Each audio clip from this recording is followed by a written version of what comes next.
King Charles has been urged not to take part in a rumoured upcoming BBC interview with Jonathan Dimbleby, with a royal commentator, claiming that so far the monarchy has acted with enormous dignity in the face of the allegations made by Prince Harry in his memoir. A TV insider told the Mirror that Charles was considering getting in front of a camera before his coronation for an interview in which it would be tricky for the subject of Harry and Meghan not to arise at some point.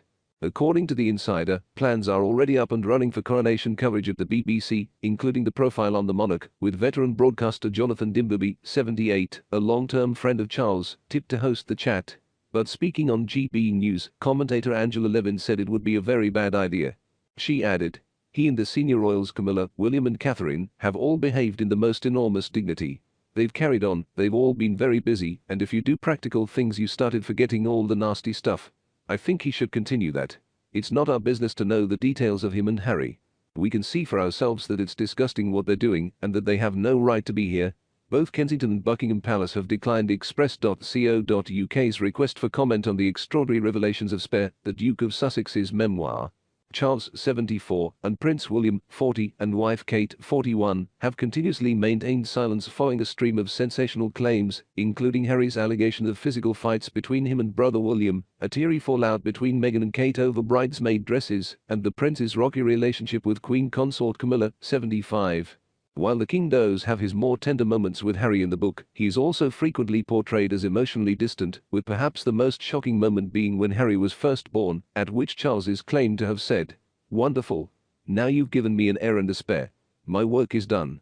Quote, in any TV interview, the king is bound to be asked for his response to the string of claims against him and his family, and any comments would represent the first public response from the king on the subject.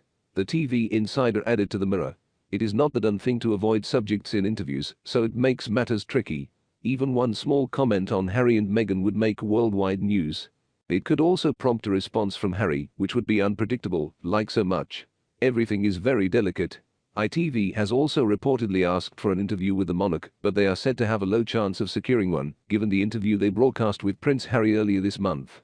However, the king may have good reason to be wary of such an interview, which would doubtlessly become the subject of enormous scrutiny. In his earlier interview with Mr. Dimbleby in 1994, he admitted to having cheated on Princess Diana.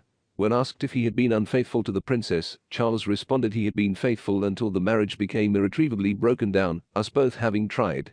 Quote, meanwhile, Prince Andrew's 2019 BBC interview with Emily Maitlis proved disastrous.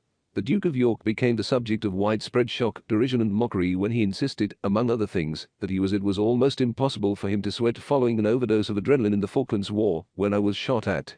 Charles's coronation has become a flashpoint for the drama surrounding Harry and Meghan's decision to leave the royal family, with many commentators weighing in on whether they will be invited to the historic event, or if they are, how much of a role they will be able to play. The monarch may precede the event with his own footage, rather than a program released by the BBC, with the Mirror's source claiming.